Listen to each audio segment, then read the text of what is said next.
আবার ফিরে আসবো, তার আগে চলুন কিছুক্ষণ ঘুরে আসি ইউরোপ। প্রথমে যাই জার্মানি।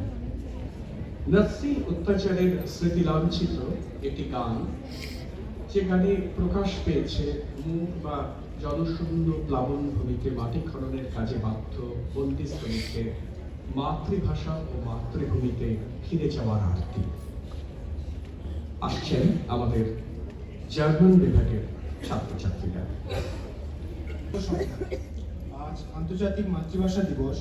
সকলের মাতৃভাষা এবং ঐতিহ্যকে শ্রদ্ধা জ্ঞাপন করার দিন। আমরা যে জার্মান লোকসঙ্গীতটি পরিবেশন করছি তা ইতিহাসের এক গুরুত্বপূর্ণ সাক্ষ্য।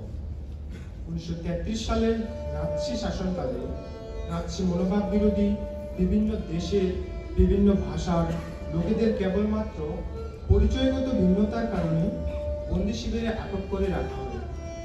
তাদের মধ্যে মূলত ছিলেন ইহুদিরা।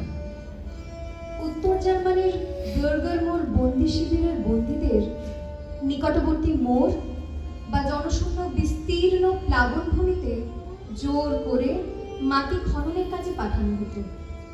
সকাল থেকে সন্ধে কাঠফাটা রোদে, হাড় ভাঙা খাটুনি এবং নাৎসি প্রহরীদের অকথ্য অত্যাচারও তাদের মন থেকে মাতৃভূমির স্মৃতিকে মুছে দিতে পারেনি।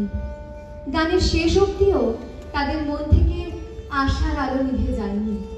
বন্দীরা গাইছেন, এই দুঃস্বপ্নের রাত একদিন শেষ হবেই, সেদিন আর কোদাল কাঁধে আমাদের জলাভূমিতে যেতে হবে না। আবার ফিরে যাব আমরা আমাদের আপনজন, মাতৃভাষা এবং মাতৃভূমির কাছে। সেই নিপীড়নের অন্ধকারেও নিজেদের কণ্ঠে তারা তাদের স্বদেশ এবং মাতৃভাষাকে ফিরে পাওয়ার আশা এবং এই অন্যায়ের বিরুদ্ধে প্রতিবাদ ও তাদের মানবিক মর্যাদা তুলে ধরেছে। জার্মান ভাষায় রচিত হলেও এই গানটি বিশ্বজুড়ে বিভিন্ন ভাষায় অনুদিত ও গাওয়া হয়েছে।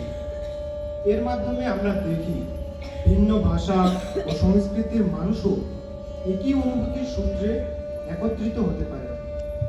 আমরা আধুনিক ইউরোপীয় ভাষা, সাহিত্য ও সংস্কৃতি অধ্যয়ন কেন্দ্রের জার্মান শাখার ছাত্রছাত্রীরা এই জার্মান লোকসঙ্গীতটি পরিবেশনের মাধ্যমে ভাষা ও সাংস্কৃতিক বৈচিত্র্য এবং মানবিক সংহতির মূল্যবোধকে শ্রদ্ধার সাথে স্মরণ করছি।